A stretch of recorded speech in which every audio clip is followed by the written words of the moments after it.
نحمده ونصلي على رسوله الكريم أما بعد فأعوذ بالله من الشيطان الرجيم بسم الله الرحمن الرحيم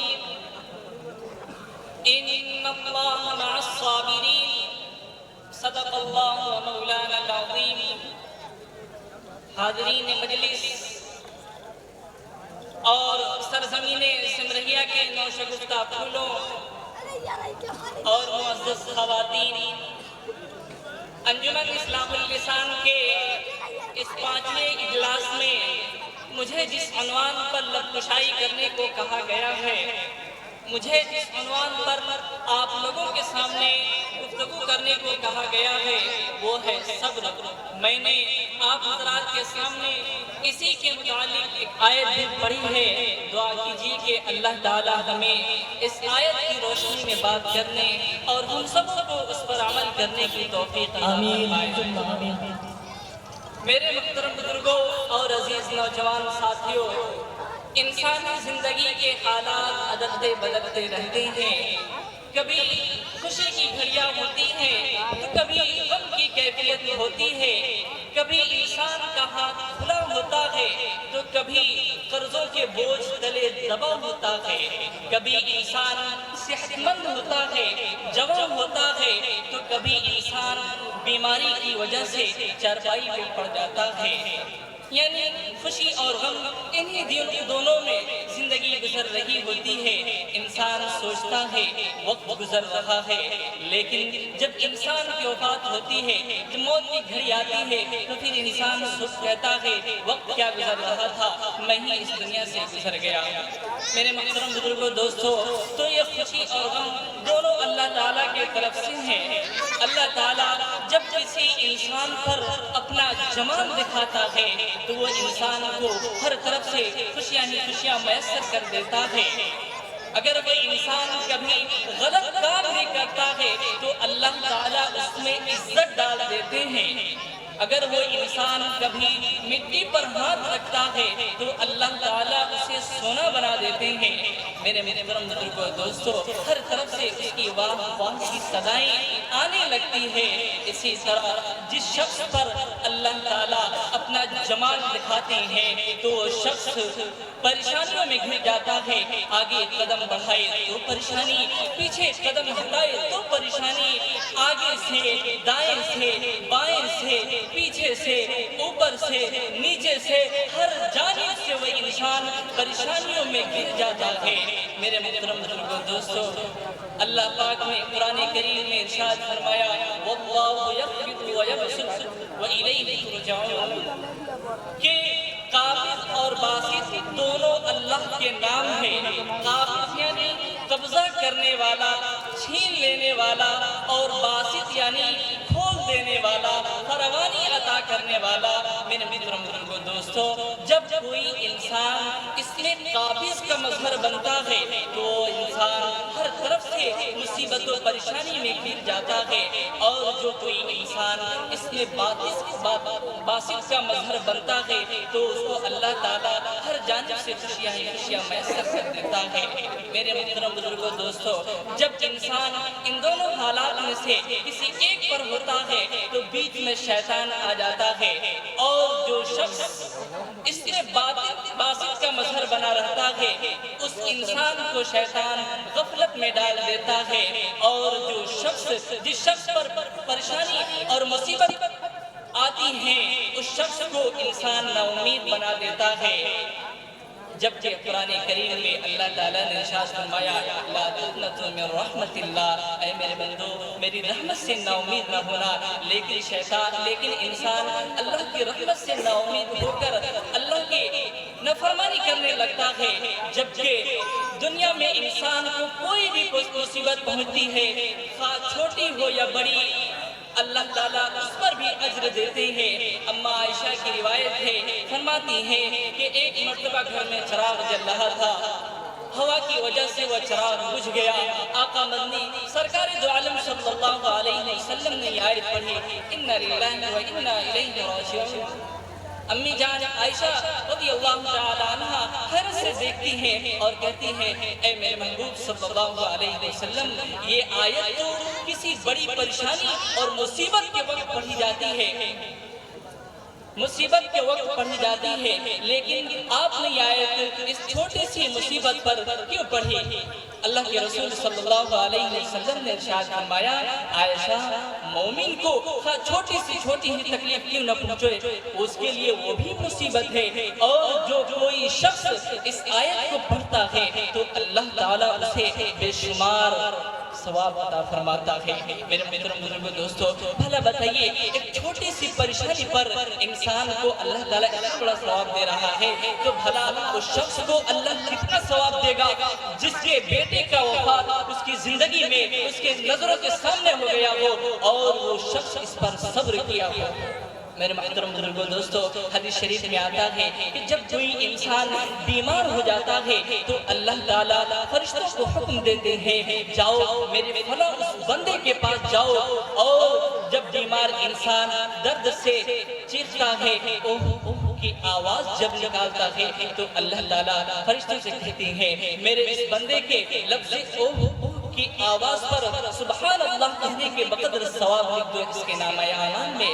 اسی طرح جب بندہ درد سے کراہتا ہے، چیختا ہے، چلاتا ہے تو اللہ تعالیٰ فرشتوں کو حکم دیتے ہیں اس کے نامہ اعمال میں لا الہ الا اللہ محمد الرسول اللہ کہنے کے بقدر ثواب لکھ دو۔ میرے محترم بزرگوں دوستو، اسی طرح جب انسان بیمار انسان سانس لیتا ہے تو اللہ تعالیٰ کہتے ہیں اس کے نامہ اعمال میں صدقہ کرنے کے برابر ثواب لکھ دو۔ پھر اس کے بعد جب وہ بیمار انسان چارپائی پر لیٹتا ہے تو اللہ تعالیٰ فرشتوں کو حکم دیتے ہیں اس کے نامہ اعمال میں تہجد کے وقت مصلی پر کھڑے ہو کر جو شخص نماز پڑھتا ہے اور جس کو اتنا ثواب دیا جاتا ہے، نماز پڑھنے کا ثواب دیا جاتا ہے، اتنا ہی ثواب اس بستر پر پڑے ہوئے میرے مریض بندے کے نامہ اعمال میں لکھ دو۔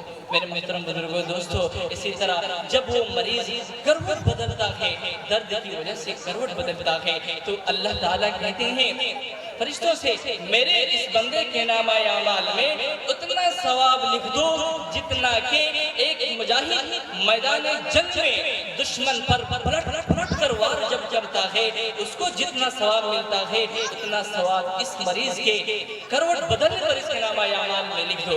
میرے محترم بزرگوں دوستو، حدیث شریف میں آتا ہے کہ جو شخص بیمار ہو تو اسے چاہیے کہ 40 مرتبہ یہ آیت پڑھے، لا الہ الا انت سبحانک انی کنت من الظالمین۔ جو شخص اس آیت کو 40 مرتبہ پڑھے گا اور اسی بیماری میں وہ صحت مند ہو گیا تو اللہ تعالیٰ اس کے سارے گناہوں کو معاف کر دیں گے، اور جو شخص اسی بیماری میں مر گیا، اس کی وفات ہو گئی تو کل قیامت کے دن اللہ تعالیٰ اس کو شہداء کے قطار میں اٹھائیں گے۔ میرے محترم بزرگوں اور عزیز نوجوان ساتھیوں، حدیث شریف میں آتا ہے کہ مریض جو ہے مستجاب الدعوات ہوتا ہے۔ جب ہم کسی مریض کی عیادت کرنے کے لیے جائیں، اس کو دیکھنے کے لیے جائیں تو اسے ضرور دعا کرنے کے لیے کہیں، اپنے لیے دعا ضرور کرائیں، کیونکہ حدیث شریف میں آتا ہے کہ اللہ تعالیٰ مریض کی دعا ایسے ہی قبول کرتا ہے جیسے فرشتوں کی دعا قبول کرتا ہے۔ میرے محترم بزرگوں دوستو، تو بات چل رہی تھی صبر پر۔ جب انسان کو چھوٹی سی چھوٹی یا بڑی سی کوئی بھی پریشانی آئے اس پر انسان کو صبر کرنا چاہیے۔ آئیے میں ایک واقعہ سناتا ہوں، صبر کا بڑا دلچسپ واقعہ ہے۔ میرے محترم بزرگوں دوستو، اللہ کے ایک پیغمبر گزرے ہیں حضرت ایوب علیہ السلام۔ اللہ نے انہیں بے شمار دولت، عزت، شہرت دی تھی، ہر طرح کی چیزیں، ہر طرح کی فراوانی انہیں میسر کی تھی۔ ایک دن شیطان اللہ کے حضور جاتا ہے اور کہتا ہے، اے اللہ، آپ نے ایوب تو تیری اس وجہ سے عبادت کرتا ہے کہ آپ نے اسے عزت، شہرت، مال، دولت دیا ہے۔ اللہ تعالیٰ نے فوراً حضرت ایوب علیہ السلام کی گرفت کی۔ حضرت ایوب علیہ السلام کو جو مال دیا تھا اللہ تعالیٰ نے سب کسی سبب کے ذریعے واپس کر لیا، سب چھین لیا، پھر بھی حضرت ایوب علیہ السلام صبر کرتے ہوئے، مال کے چھن جانے پر صبر کرتے ہوئے اللہ تعالیٰ کی عبادت میں مشغول رہے، کبھی اللہ تعالیٰ کی ناشکری نہیں کی۔ پھر شیطان اللہ تعالیٰ کے حضور حاضر ہوتا ہے اور کہتا ہے اے اللہ، ایوب تو تیری اس وجہ سے عبادت کرتا ہے کہ آپ نے اسے اولاد دی ہے۔ ایوب علیہ السلام کو اللہ تعالیٰ نے پھر امتحان میں ڈالا اور ان کے بچوں کو ان کے آنکھوں کے سامنے وفات دے دی، اور ان کے سب بچے ان کی آنکھوں کے سامنے آنکھوں سے اوجھل ہو گئے۔ میرے محترم بزرگوں، دوستو، ایوب علیہ السلام اس پر بھی صبر کرتے رہے اور اللہ کی خوشنصیبی میں زندگی گزارتے رہے۔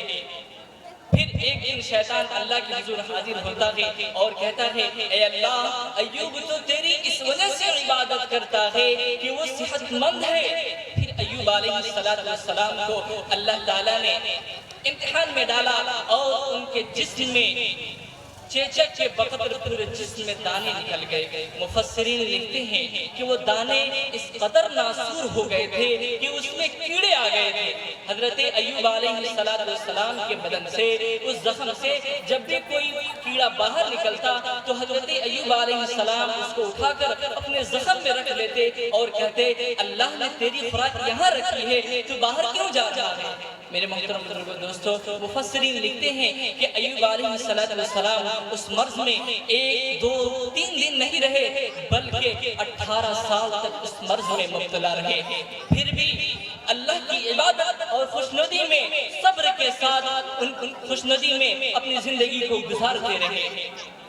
شیطان مایوس ہوا، اپنے چیلے کے پاس جاتا ہے، چیلوں کے پاس جاتا ہے اور کہتا ہے ایوب بڑا عجیب بندہ ہے، اتنا سارا کچھ ہو گیا پھر بھی وہ اللہ کی ناشکری نہیں کر رہا ہے، ہمیں مشورہ دو کہ میں کیا کروں؟ شیطان کے چیلوں نے کہا کہ ایوب علیہ السلام کی بیوی پر وہی حربہ استعمال کرو جو حضرت آدم علیہ السلام کی بیوی یعنی حضرت حوا علیہ السلام پر استعمال کر کے ان دونوں کو جنت سے نکلوا دیا تھا، وہی حربہ جاؤ اور ان کے پاس جاؤ اور وہی حربہ استعمال کرو۔ شیطان بہت خوش ہوتا ہے اور ایک ڈاکٹر کی شکل میں حضرت ایوب علیہ السلام کی بیوی کے پاس جاتا ہے اور کہتا ہے ہمارے پاس ایک علاج ہے، اگر تم اسے کر لو گی تو ایوب علیہ السلام صحت مند ہو جائیں گے۔ بیوی ہے، محبت ہے، کون بیوی چاہتی ہے کہ ہمارا شوہر غم اور مصیبت میں رہے؟ خوشی سے گھر جاتی ہے، ایوب علیہ السلام سے کہتی ہے کہ ایک شخص آیا تھا، وہ یہ کہہ رہا ہے کہ مجھے سجدہ کر لو، ایوب علیہ السلام صحت مند ہو جائیں گے۔ حضرت ایوب علیہ السلام یہ جملہ سن کر جوش میں آتے ہیں اور کہتے ہیں خبردار، وہ شیطان اور مردود تھا، تم نے اپنی غیرت ایمانی کا جذبہ کیوں نہیں دکھایا؟ اگر میں صحت مند ہو گیا تو میں تمہیں 100 کوڑے لگاؤں گا۔ میرے محترم بزرگوں، دوستو، شیطان مایوس ہوا، یہ سن رہا تھا، مایوس ہوا، آگے بڑھتا ہے، کہتے ہوئے کہ 2-4 روز کی بات ہے، ایوب علیہ السلام خود ہی اس زندگی سے تنگ آ کر اللہ کی ناشکری میں اپنی زندگی گزارنے لگیں گے۔ کچھ دنوں کے بعد دیکھتا ہے ایوب علیہ السلام دعا کر رہے تھے اے اللہ، آپ ہی نے مجھے صحت دی تھی اور آپ ہی نے مجھے یہ پریشانی دی ہے، اس وقت بھی ہم نے تیرا شکریہ ادا کیا تھا اور آج بھی ہم تیرا شکریہ ادا کر رہے ہیں، آپ مجھے اسی میں دیکھنا چاہتے ہیں تو گواہ رہیے کہ آپ مجھے اگر 100 سال تک اسی مرض میں مبتلا رکھیں گے تب بھی ہم آپ کی عبادت کرتے رہیں گے، آپ ہی کے حکموں کی تعمیل کرتے رہیں گے، کبھی آپ کی ناشکری نہیں کریں گے۔ میرے محترم بزرگوں، دوستو، تو یہ ہے صبر کہتے ہیں جب کوئی مصیبت پریشانی آپ کو پہنچے تو اسے برداشت کیجیے۔ خدا چلے یہ میاں بیوی بھی اپنے گھر کو روانہ ہوئے، کچھ دور جانے کے بعد ایک حلوائی والا انتظار کر رہا تھا اور اللہ سے دعا کر رہا تھا اے اللہ مجھے کوئی ایک بندہ دے دے جس کو میں 1 گلاس دودھ پلا دو۔ اتفاق سے یہ بزرگ پہنچتے ہیں، وہ بزرگ خوش ہو، وہ حلوائی والا خوش ہوتا ہے اور 1 گلاس دودھ پیش کرتا ہے۔ دودھ پینے کے بعد وہ اللہ کے ولی کہتے ہیں واہ رے تیری قدرت، ایک طرف تو تھپڑ کھلواتا ہے اور دوسری طرف تو دودھ پلواتا ہے۔ ادھر میاں بیوی گھر کے چوکھٹ پر پہنچتے ہیں، شوہر لڑکھڑاتا ہے اور زمین پر گرتا ہے اور اس کی روح پرواز ہو جاتی ہے۔ لوگ جمع ہوتے ہیں، کہتے ہیں کیا وجہ ہے اس کی وفات کیوں ہوئی؟ بیوی کہتی ہے راستے میں انہوں نے ایک اللہ کے ولی کو تھپڑ مارا تھا، انہوں نے بد دعا دے دی ہے جس کی وجہ سے اس کی وفات ہو گئی۔ لوگ کہنے لگے اتنی معمولی سی بات پر انہوں نے بد دعا دے دی جس کی جان چلی گئی۔ وہ لوگ اس اللہ کے ولی کے پاس جاتے ہیں اور کہتے ہیں بھلا بتائیے آپ ایک تھپڑ برداشت نہیں کر سکے اور بد دعا دے دیے جس کی وجہ سے اس کی جان چلی گئی۔ وہ اللہ کے ولی کہتے ہیں میرے اللہ کے بندو ایسا کچھ بھی نہیں ہے، دراصل وہ اپنی بیوی سے بے انتہا محبت کرتا تھا اور اس محبت میں آ کر اس نے مجھے ایک تھپڑ مارا۔ میں اپنے رب سے بہت محبت کرتا ہوں، میرا رب مجھ سے بہت محبت کرتا ہے۔ اس نے اپنی بیوی پر ایک چھیٹ برداشت نہیں کیا اور اس نے مجھے تھپڑ مارا، تو میرا رب جو مجھ سے بے انتہا محبت کرتا ہے وہ کیسے یہ گوارا کر لیتا کہ میرا عاشق میرے عاشق کو کوئی تھپڑ مارے اور خاموش رہے؟ اس لیے اللہ تعالیٰ نے اسے موت دے دی۔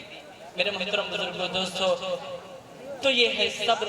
جب بھی کوئی مصیبت پریشانی یا دکھ کسی کی طرف سے آئے تو اسے صبر کر لیجئے اور اس کا معاملہ اللہ تعالیٰ پر چھوڑ دیجئے۔ باتیں بہت ہے لیکن وقت کی قلت دامنگیر ہے، اس لیے میں انہیں چند باتوں پر اپنی بات کو ختم کرتا ہوں۔ دعا کیجئے کہ اللہ تعالیٰ ہمیں آپ سب کو ان باتوں پر عمل کرنے کی توفیق عطا فرمائے، آمین یا رب العالمین۔ وآخر دعوانا الحمدللہ رب العالمین۔